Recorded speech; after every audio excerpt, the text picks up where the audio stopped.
There was this whole myth of China, they're overtaking the U.S. in GDP. I never thought that would happen. I still don't.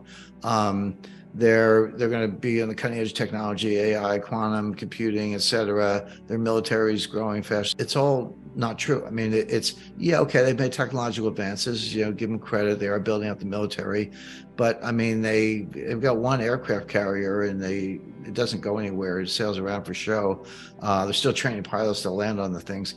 But China has much worse problems and much more embedded problems. So we all know about the real estate collapse, and the communist leadership keeps saying, well, throw them a little stimulus or force the banks to give the developers some loans to finish the homes.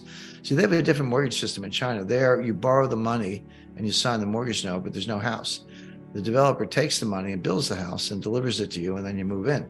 But you already signed the note. What happened was, it's kind of like FTX. The developers were taking the money and using it, either stealing it or using it to prop up other enterprises and not delivering the homes, particularly when real estate values started to collapse. And by the way, the supply chain shortages kicked in. So there were kind of mini riots and protests over that.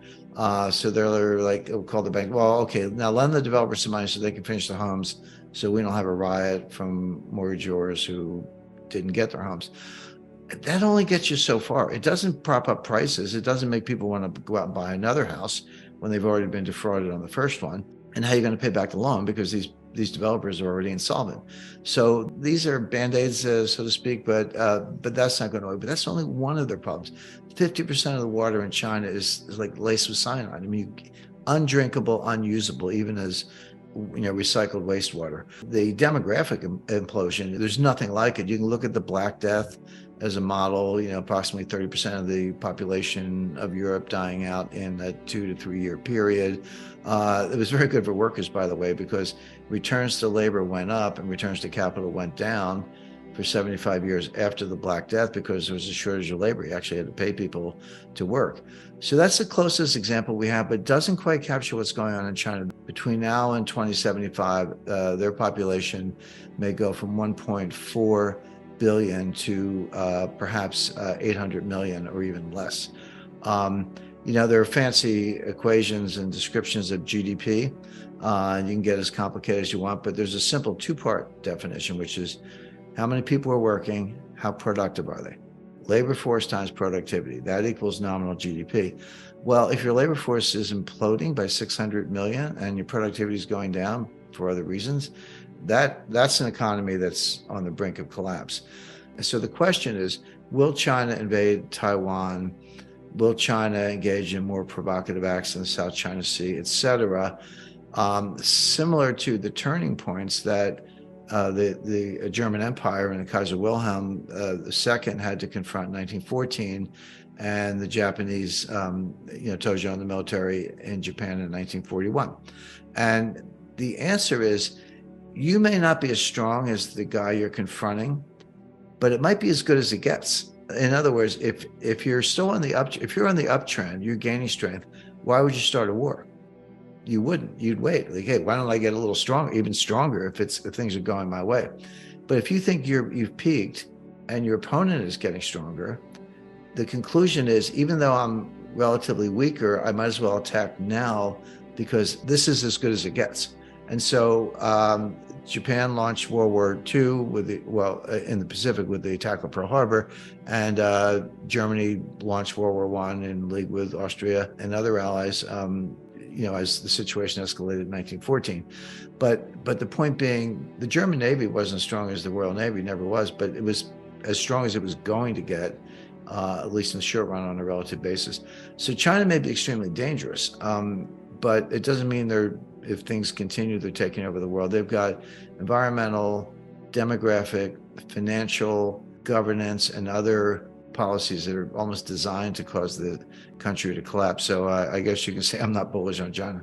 Your point about the demographics is a big one in terms of productivity, because dementia, Parkinson's disease, and Alzheimer's are all highly correlated with age.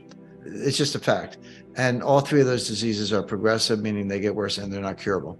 So not only is the population declining, but when you look at the age cohorts, the older population is increasing. So you have a declining overall population with an increasing cohort of people who are going to be in their 70s, 80s, and 90s. By the way, same thing in Japan, same thing elsewhere around the world. We don't have to pick on China. So now your cohort of, say, 25 to 54 prime working age is shrinking as a percentage of the whole because the population's aging. But more and more of those workers, again, between 25 and 54, have to be involved in home care, basically taking care of the older people. And that is a very worthy occupation, but it does not lend itself to productivity gains.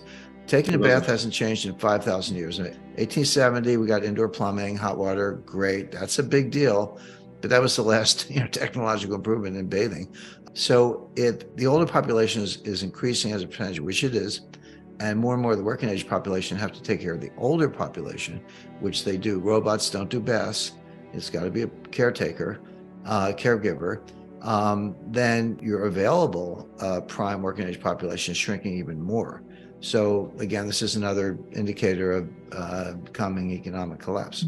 I would make one distinction between Russia and China. The same demographics are true in Russia. That's absolutely correct. But Russia has enormous strategic depth and enormous natural resources, and China does not.